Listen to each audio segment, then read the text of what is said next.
¿Qué tal? ¿Cómo están? Sean ustedes bienvenidos a una edición más del programa Prospecciones. Agradezco a mi compañera Altagracia, muchas gracias por acompañarnos aquí en otro tema, creo, de gran relevancia, que es el tema de la propiedad intelectual, propiedad industrial. Y para ese fin nos acompaña hoy el licenciado José Alejandro Sánchez Contreras. Bienvenido a este programa. Muchas gracias. Un abogado especialista en temas de propiedad intelectual, tanto ha trabajado en el sector público como hoy se desempeña en el ámbito privado, con un tema que creo que es de la mayor relevancia hoy en día en el mundo de la competitividad, en el mundo de la globalización, de la innovación. En este sentido, yo quisiera entrar posicionando el tema. Sin lugar a dudas, hoy la economía actual requiere de innovación, ¿no? La innovación es el tema, se dijera de esta manera. Pero para innovar se requieren esfuerzos, se requieren inversiones, pero que también que esos esfuerzos y esas inversiones que resulten en algo de innovación, en un invento, en una nueva patente, pues en verdad se tenga quien lo provocó, quien lo generó, tenga la retribución económica, tenga la certeza jurídica y no caigamos en un proceso de piratería, etcétera, etcétera, que desincentiva el proceso innovador. Creo que en este sentido es una parte fundamental del tema. Y yo quisiera iniciar con esta pregunta: ¿cómo está México el día de hoy? Bueno, pues México ha ido avanzando a buenos pasos, considero yo, en específico el estado de Jalisco, que en estos momentos se encuentra en primer lugar en registro de patentes.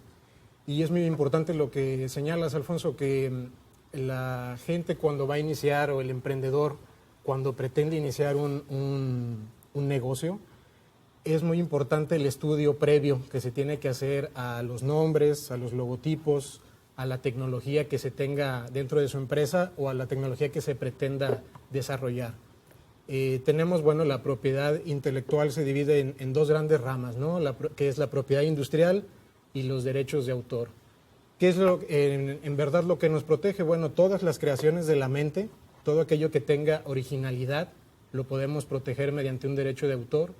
Todo aquello que tenga distintividad lo vamos a proteger mediante un nombre, un logotipo, y todo aquello que tenga novedad lo podemos proteger mediante una invención.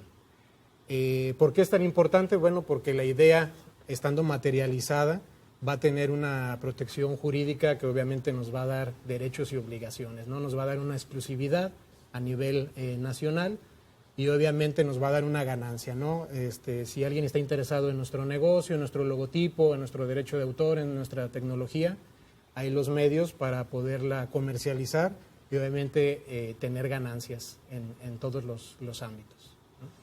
Alex, mencionas un poco que los derechos de autor, las patentes, las marcas, etcétera, etcétera, protegen de alguna forma ideas. Sí, claro. Las ideas que son novedosas, las ideas que son originales, las ideas que son distintivas. Pero, ¿qué nos puedes decir sobre cómo se evalúan esas ideas? A la gente, a los jaliscienses les parece muy fácil decir, oye, mi negocio vale 100 y 90 son en activos fijos y los otros 10 son en X, Y y Z. Pero muchas veces no toman en cuenta el valor de la marca o el valor de las ideas que generaron esos o que se invirtieron previo a esos activos fijos o de manera constante con ellos. ¿Cómo se puede evaluar eso? Bueno, sería importante aquí señalar que desde un inicio se debe de hacer una búsqueda. Existe una herramienta, una página del Instituto Mexicano de la Propiedad Industrial donde se puede hacer una búsqueda fonética del nombre o gráfica del logotipo. Esto con la finalidad de ver si la marca ya existe o no. Entonces, desde ahí podemos ir tomando un parámetro de que si ya existe la marca, qué tanta distintividad puede tener de la competencia. Y una vez con la marca registrada, existen actores, por ejemplo, los corredores públicos, quienes son los encargados de evaluar los registros de las marcas, ¿no? Hay diferentes maneras de evaluarlo, mediante la contabilidad de la empresa, de ese activo, mediante la publicidad, mediante encuestas de mercado, de qué tan posicionada está la marca.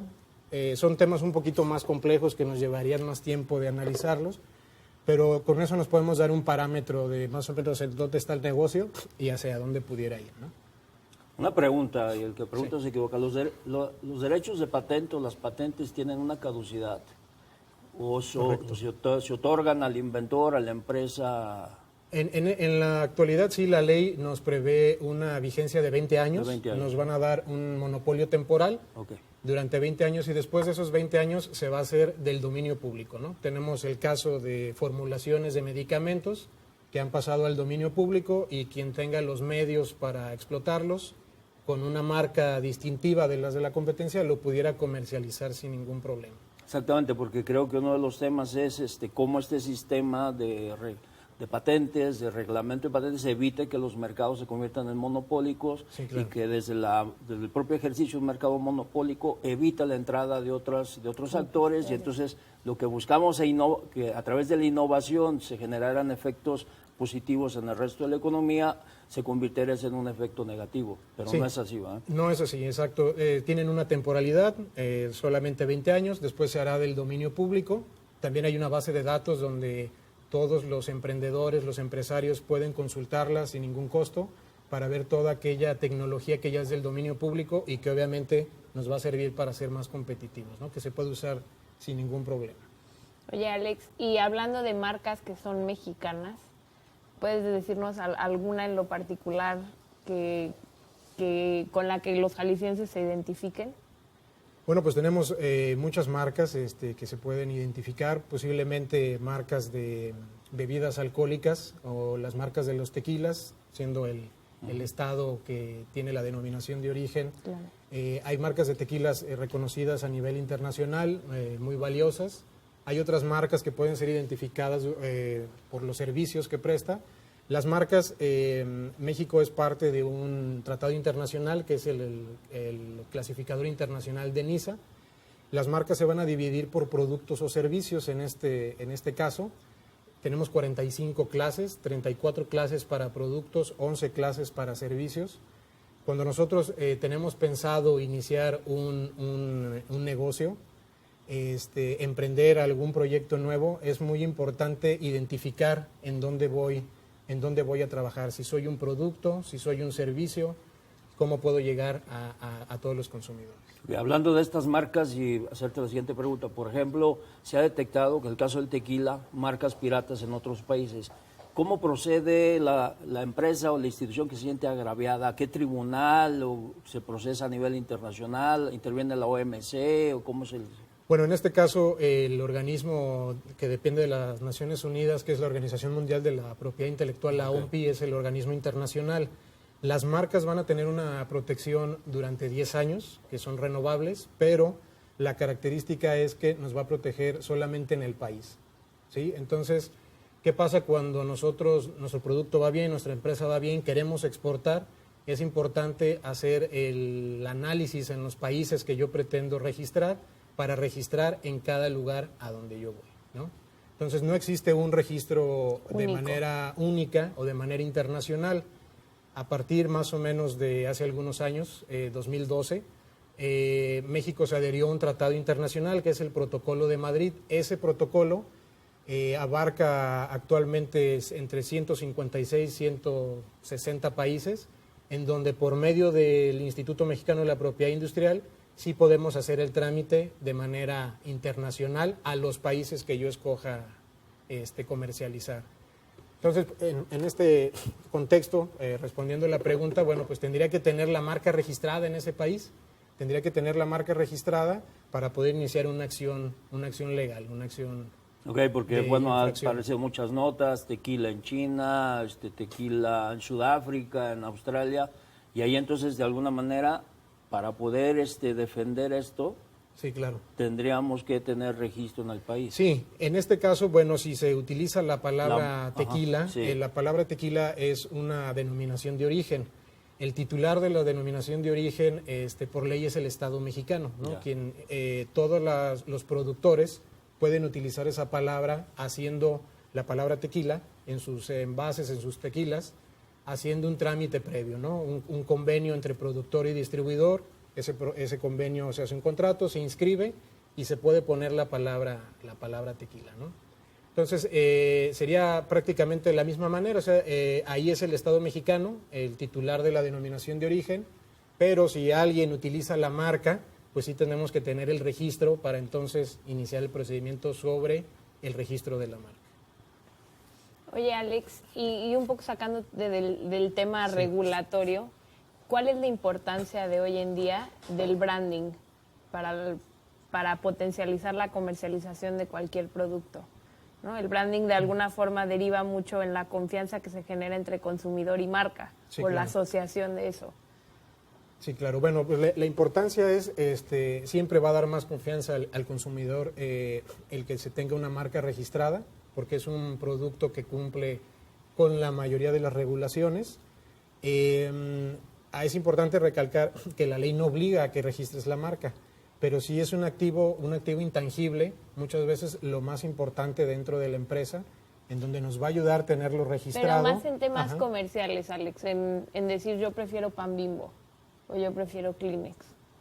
O sea, ¿cuál es un poco la importancia de posicionar tu marca a nivel comercial? Es el trabajo de cada empresario de posicionarla, obviamente para tener más ventas y tener más entrada económica, ¿no? Tenemos marcas aquí muy viejas, por ejemplo, la marca Maicena, que tiene más de 100 años, que durante todo ese tiempo se ha posicionado.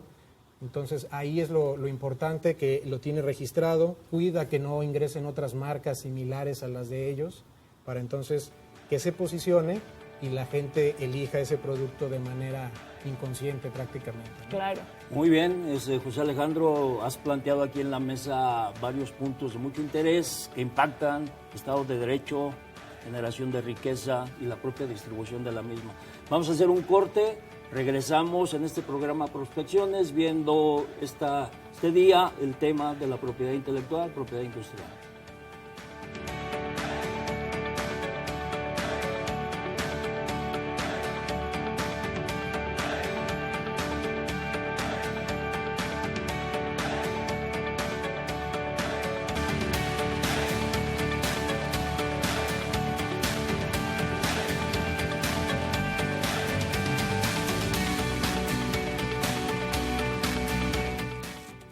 Muchas gracias, regresamos a nuestro programa Prospecciones. Estoy aquí con Altagracia Gómez viendo el tema con el licenciado José Alejandro Sánchez sobre propiedad intelectual industrial.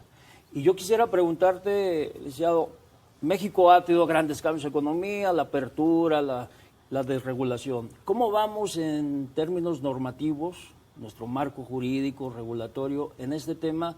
¿Cuáles son los saldos positivos y qué nos falta de cara inclusive de cambio de gobierno? O sea, ¿cuál sería la agenda próxima para generar un marco regulatorio que facilite la innovación y la generación de nuevos inventos, nuevos conocimientos, nuevas patentes?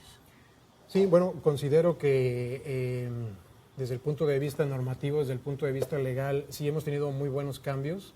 Ya se han impulsado 2 reformas grandes que van a revolucionar, a cambiar la ley en su totalidad. Una que está aprobada sobre patentes, indicaciones geográficas y denominaciones de origen, sobre la familia de invenciones sobre todo. Y bueno, pues nos falta otra que cambiará sobre los registros de marca, ¿no? ¿Esto por qué? Para armonizar nuestra legislación con las legislaciones de países considerados un poco más avanzados y que el comercio entre esas naciones sea un poco más sencillo. En ese sentido, la siguiente pregunta sería, en el marco de la renegociación que está haciendo el Tratado de Libre Comercio, este capítulo en específico, ¿qué se está planteando? Bueno, se ha planteado que se incorporen a nuestra legislación marcas que se les van a nombrar marcas no tradicionales. Actualmente nuestra ley considera las marcas en diferentes tipos, ¿no? La nominativa, que es solamente el nombre, el cómo lo pronuncio, cómo se escucha. La innominada, cómo yo voy a ver un logotipo, cómo lo distingo de otro. La tridimensional, la forma de un envase o la forma de algún embalaje. Y la mixta, la combinación de las anteriores, nombre con logotipo, logotipo con manera tridimensional. Ahora, con la incorporación de estas marcas no tradicionales, se está viendo el caso de incorporar las marcas olfativas, que sería muy interesante.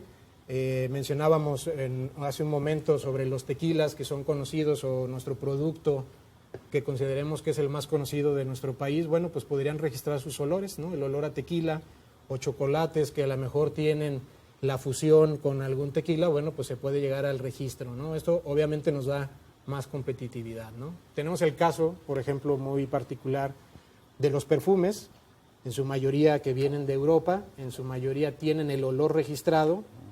Esa era a lo mejor una laguna que tenía nuestra ley cuando esos productos entraban aquí a México. Bueno, pues ahora van a tener esa protección que obviamente trae más inversión y más trabajo, más competitividad aquí al país y a los jaliscienses. Oye, Alex, y siguiendo un poquito en el contexto de la renegociación del Tratado de Libre Comercio, pero no solo eso, digamos, de la situación política y social que se ha dado entre Estados Unidos y México, hubo un impulso en Secretaría de Economía por sacar el planteamiento hecho en México, a los productos hechos en México. Sí. ¿Eso qué es? ¿Es una marca? ¿Es un patente? ¿Cómo la gente puede beneficiarse de este signo hecho en México? Bueno, aquí en nuestro país el hecho en México no está considerado en la familia de los signos distintivos o de las marcas, sino es un trámite que se hace ante la Secretaría de Economía, en donde en otros países puede ser conocido como una marca de certificación. Pero si tú cumples ciertos requisitos que pide la autoridad, puedes incorporar a tu producto el sello de hecho en México. ¿Qué son qué? Estos requisitos es básicamente requisitos sobre la calidad del producto. Sobre la calidad del producto. Y la originación del producto. Sí, de dónde viene, qué calidad tiene. Dónde se manufactura. Dónde se manufactura. ¿Y qué beneficios trae esto? Bueno, trae digamos, además del reconocimiento de ser mexicano, etcétera, etcétera, ¿por qué a la gente le debe interesar que su producto diga hecho en México? Bueno, yo considero que debe de interesar porque cumples con los requisitos de que tienes un producto de calidad, un producto de competitividad. Yo creo que se ha demostrado que los productos o los servicios que brindamos aquí en el país son productos de calidad, que obviamente se están mejorando día con día, al igual que los servicios.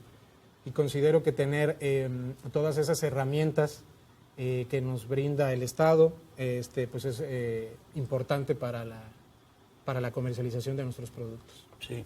Y hablando de, una vez ligándolo al tema de competitividad, cuando uno revisa los indicadores de competitividad para ver cómo están los países y obviamente cómo está México y revisas por qué está en el lugar 70, por decir un número, entonces a revisar una serie de factores.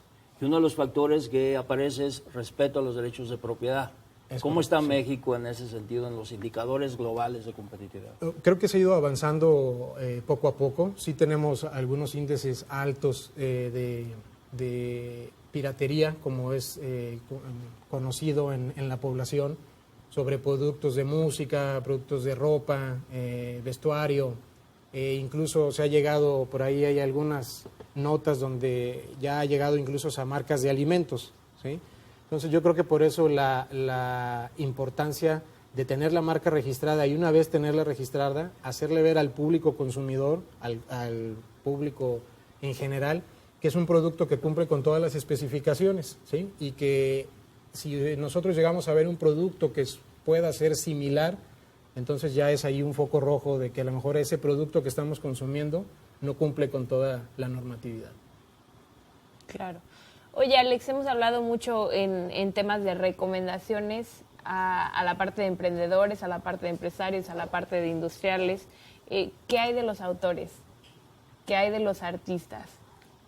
Correcto. Bueno, pues también es prácticamente importantísimo que todos los artistas que tengan alguna obra literaria, de danza, de dibujo, pictórica, pues hagan su reconocimiento que les otorga la ley, ¿no? Se hace un registro también ante el Instituto Nacional del Derecho de Autor, en donde me van a reconocer, el Estado me va a reconocer la autoría de la obra que yo quiera plasmar, ¿no? Aquí es muy importante que muchas veces la gente o nosotros como ciudadanos podemos tener la confusión, oye, a mí se me ocurrió esta idea, pero esa idea jamás la materialicé, nunca la puse en un soporte físico. Entonces, mientras yo no la tenga en un soporte material, es decir, mientras yo no, a lo mejor se me ocurre pintar un paisaje, pero nunca lo llegué a pintar, y alguien más pinta algo similar, pues lo puede registrar, ¿no?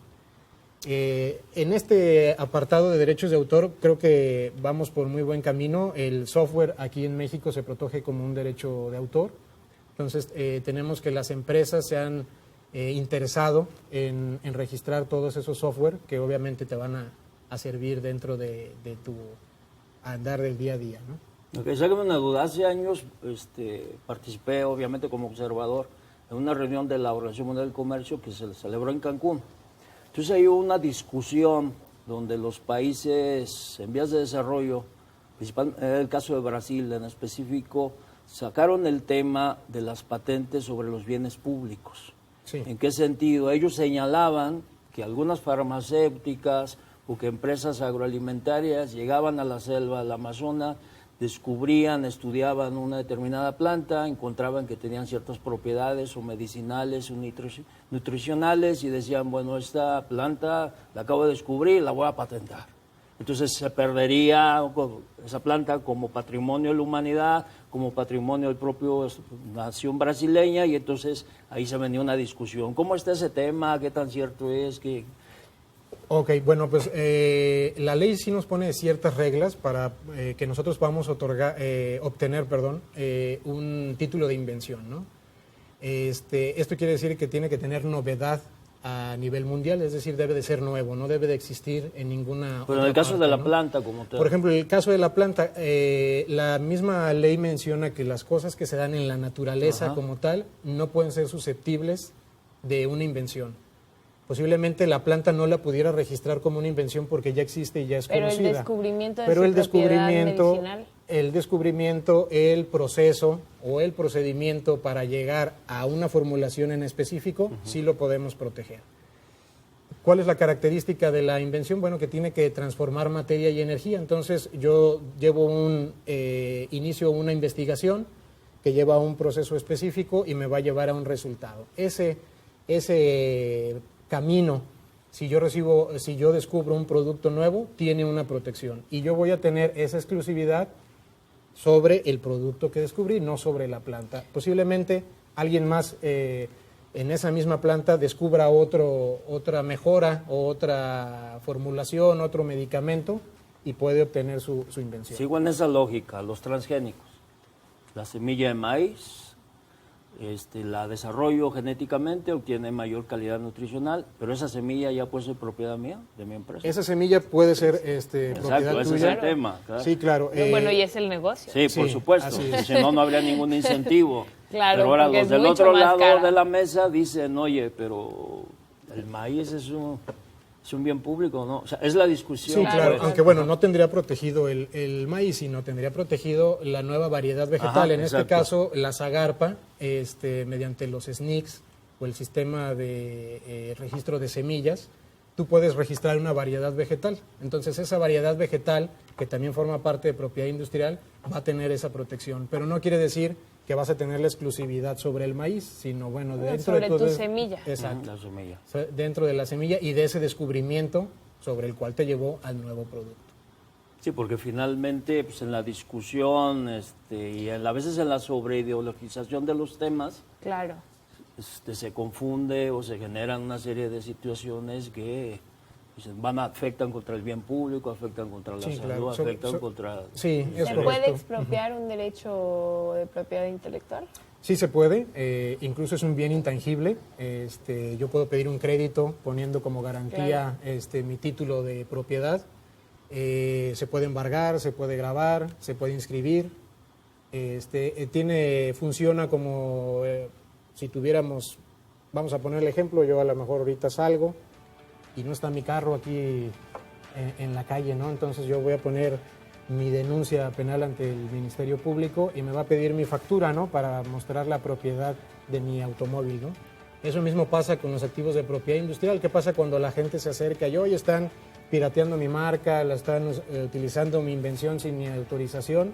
Bueno, ¿dónde está tu título para demostrarme que esa marca o ese título es tuyo, ¿no? Claro. Pues muy bien, como hemos escuchado, visto, este tema tiene grandes aristas, es un tema apasionante inclusive, porque bueno, tiene que ver con lo que hoy este país reclama, que es innovación, que es generación de talento, creación de riqueza. Y bueno, nos da mucho gusto haber contado este día con José Alejandro Sánchez, que nos habló sobre este tema, sus aristas, sus implicaciones, y muchas gracias, Altagracia. Gracias, Poncho. Un gusto estar siempre gracias, compartiendo. Alex. Muchas gracias. Igual. Estamos a sus órdenes, gracias. Pues muchas gracias a todos ustedes.